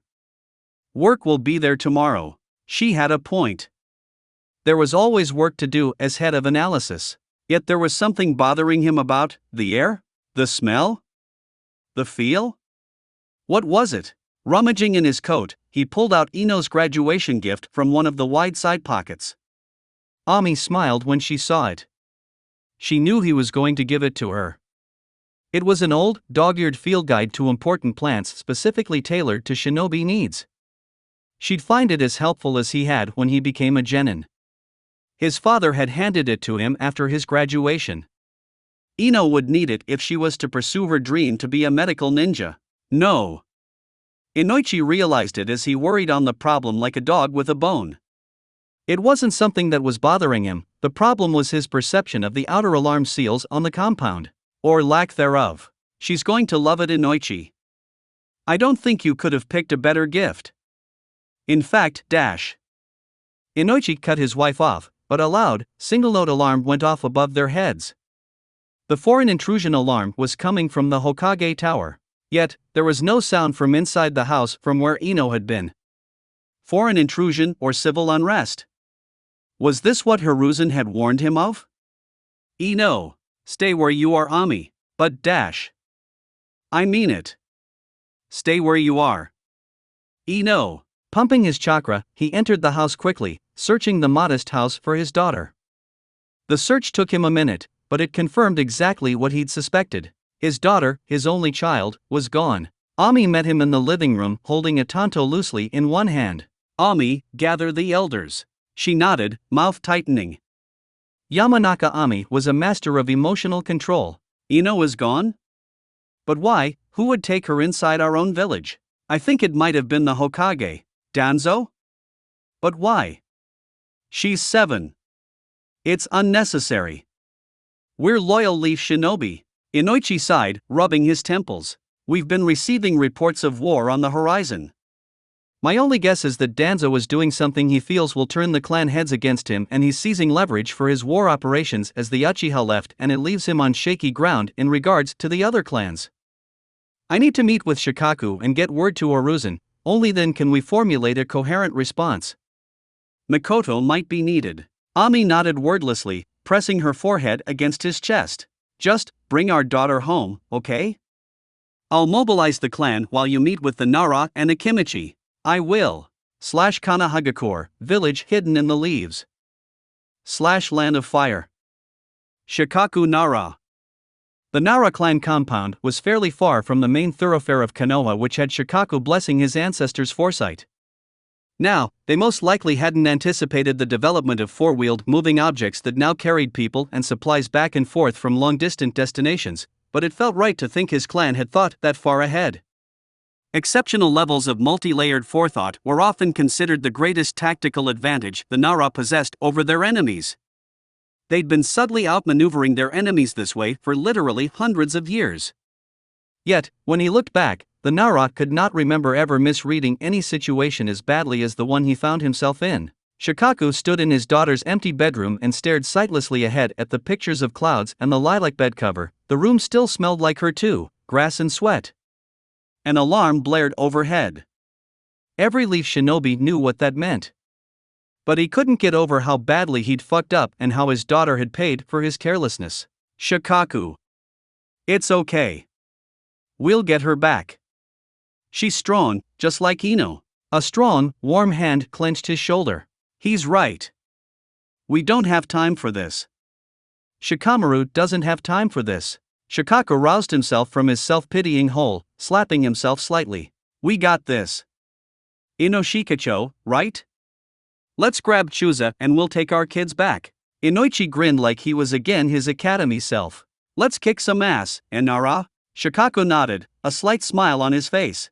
Danzo doesn't know what he's started. But he will. I hope Mikoto is ready. Inoichi watched as his words got his friend's mind working properly.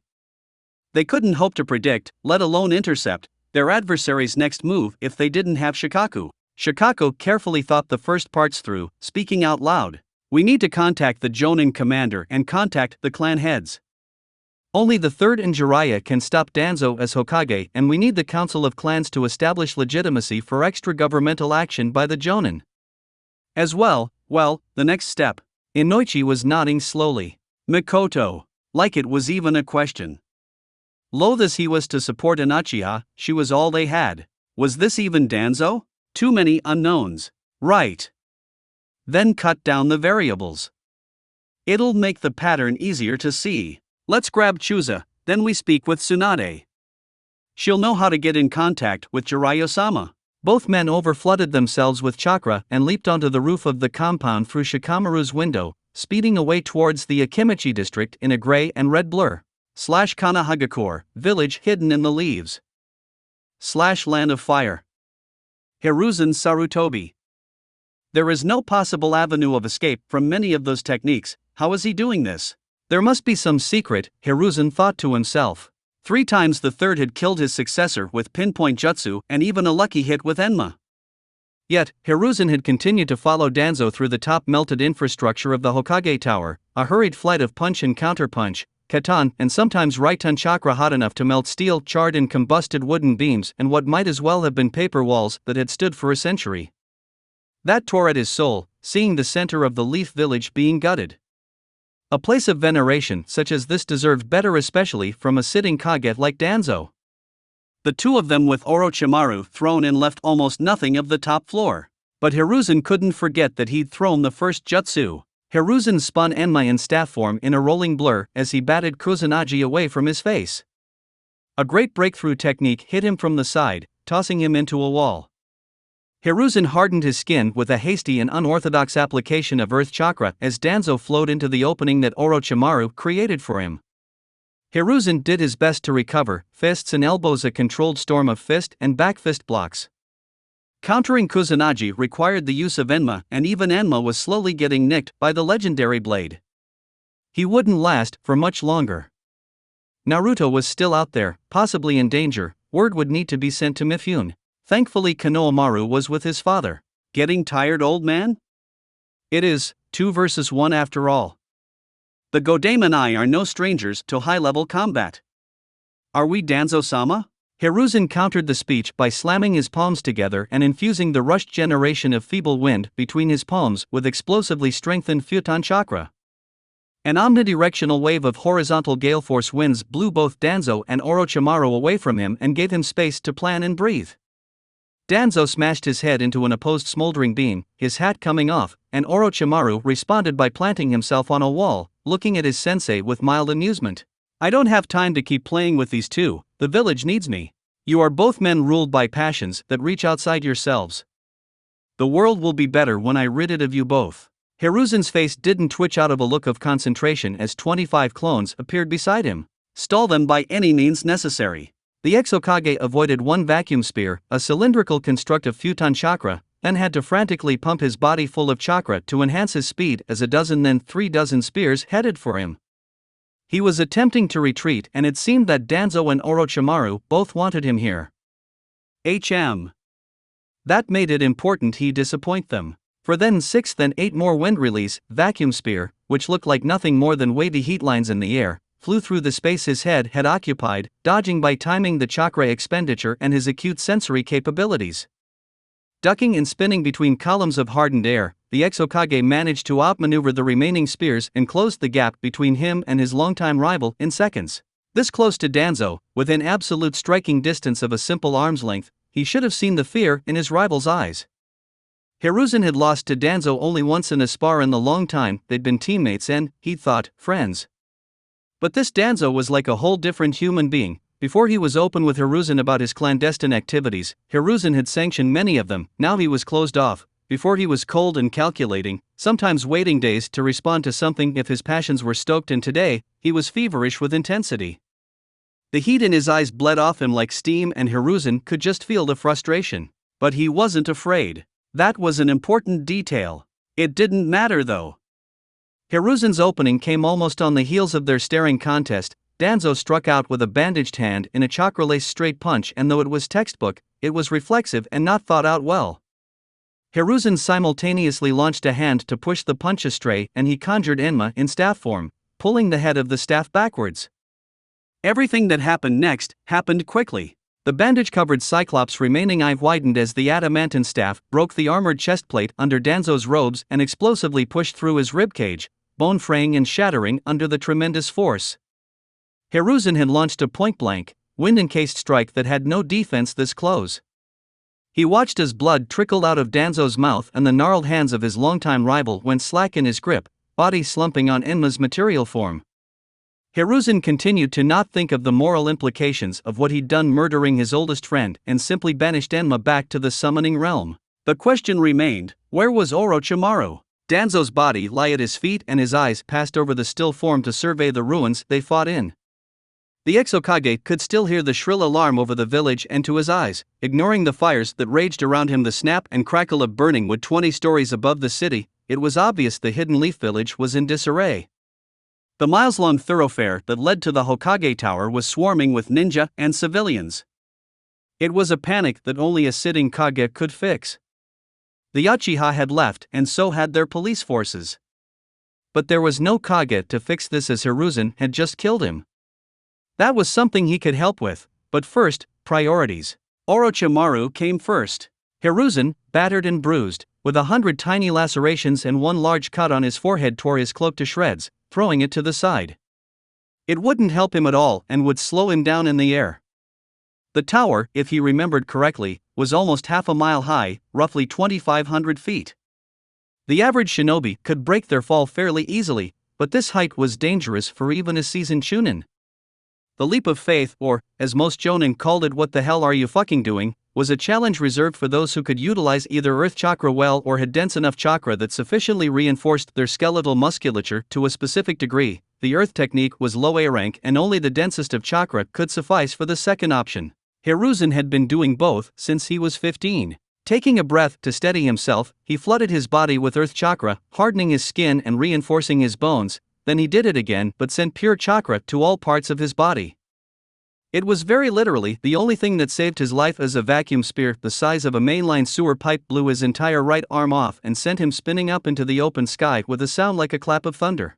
Barely conscious as he went through floor after floor, pain becoming his whole world after an eternity, the last thing Hiruzen saw as he fell was Danzo looking down on him with a smile. The smile fell away as startled surprise stole across a face attached to a head that tumbled away as 100 blades seemed to materialize inside his body, then viciously tear him apart in a massive spray of blood. Uchiha Makoto, an avenging angel covered in his former best friend's blood, screamed at him from where Danzo had previously occupied with hand outstretched as he fell.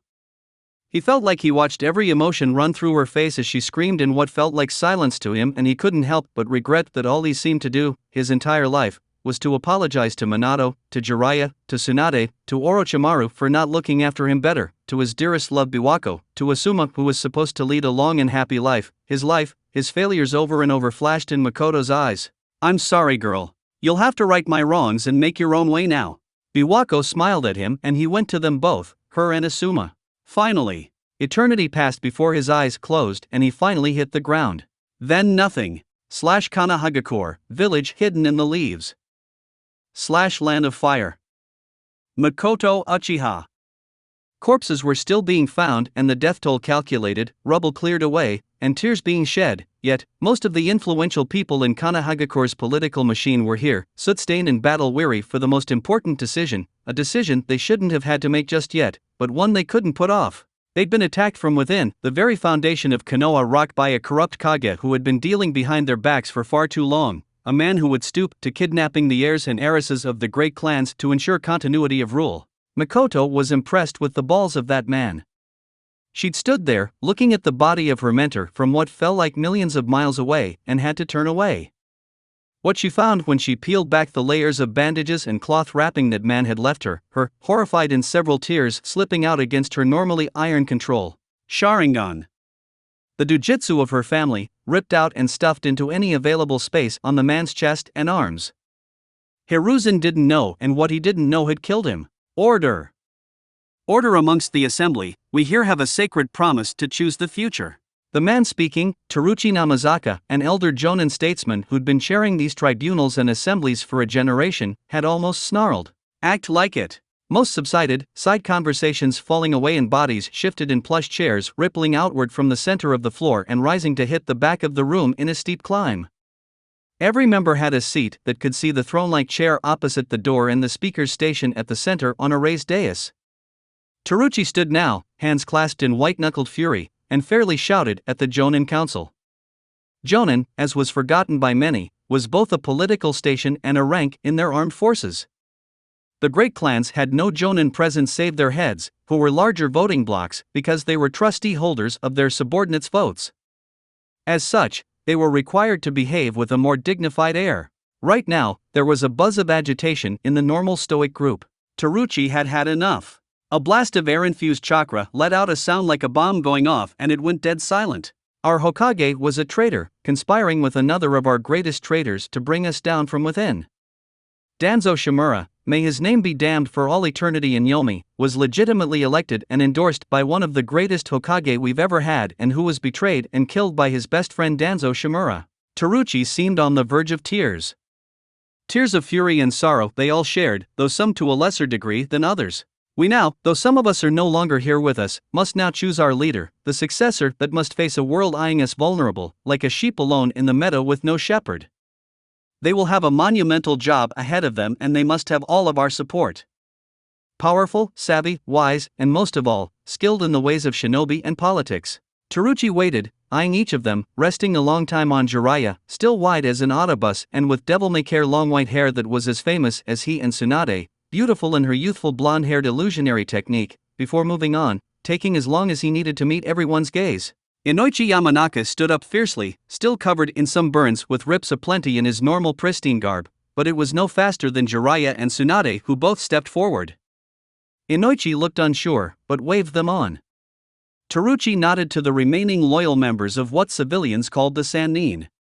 It had no real titled weight here, but their prowess as two of the remaining S-rank shinobi did carry the strength of sway. Jiraiya, the katakana for oil plane for all to see on his headband, spoke slowly and quietly, a rarity to those who knew him. Hiruzen's body wasn't even cold yet and they were here, replacing him.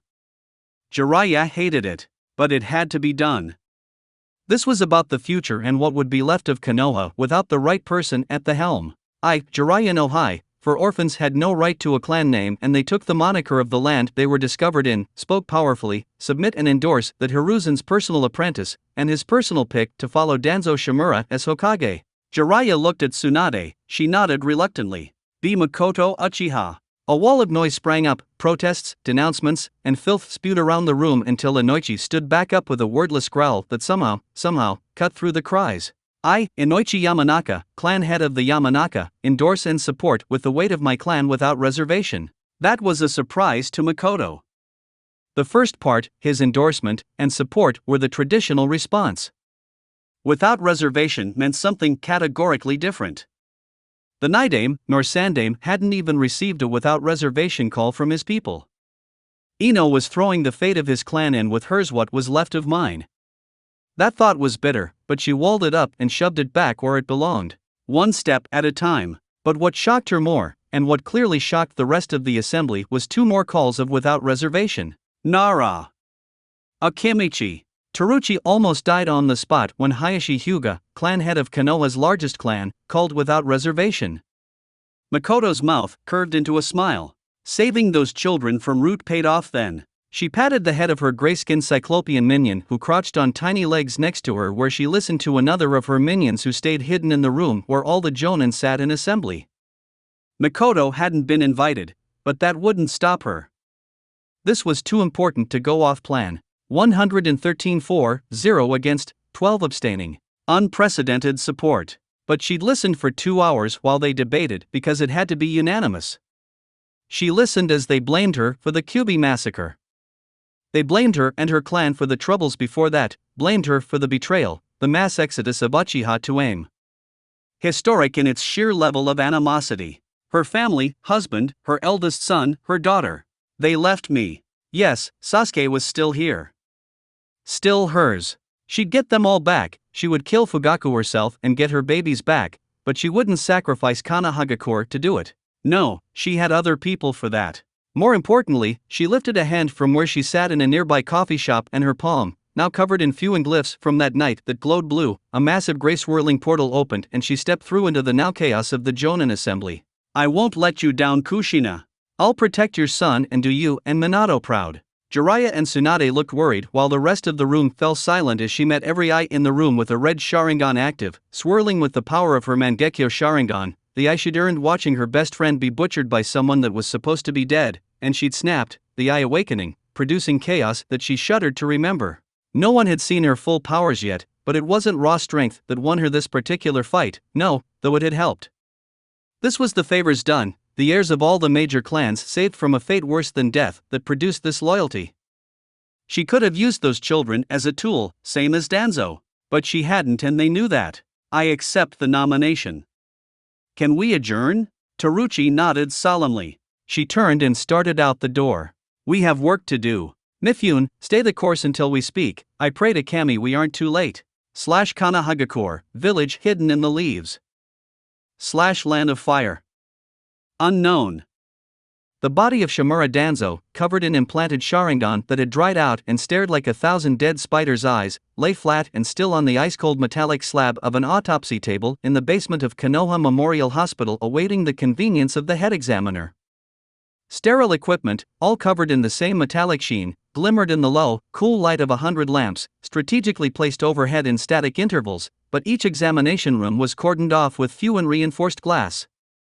The room was a box filled with boxes, huge, wide and long, created to provide examiners enough space in the event that some bloodline limits were dangerous or had adverse reactions to something in the environment. This is exactly where Danzo had known he'd end up if things went south.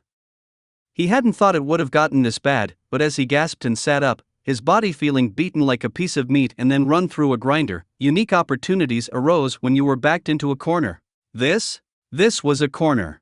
Orochimaru's spies had assured him that Makoto had no outstanding abilities, despite the fact that something happened to her the night of the Kyuubi massacre and the Uchiha defection.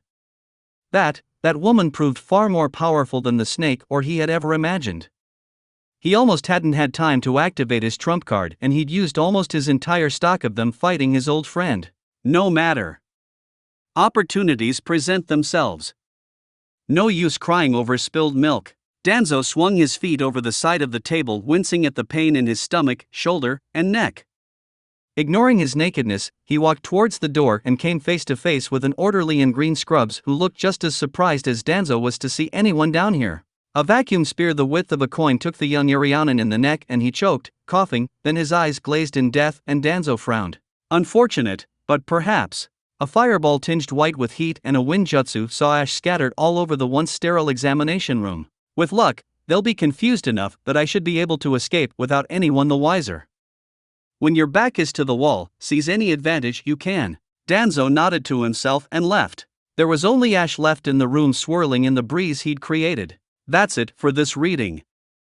Hit like and subscribe for a free ticket pass going to the different worlds of anime fanfiction. Looking forward to having you on board again.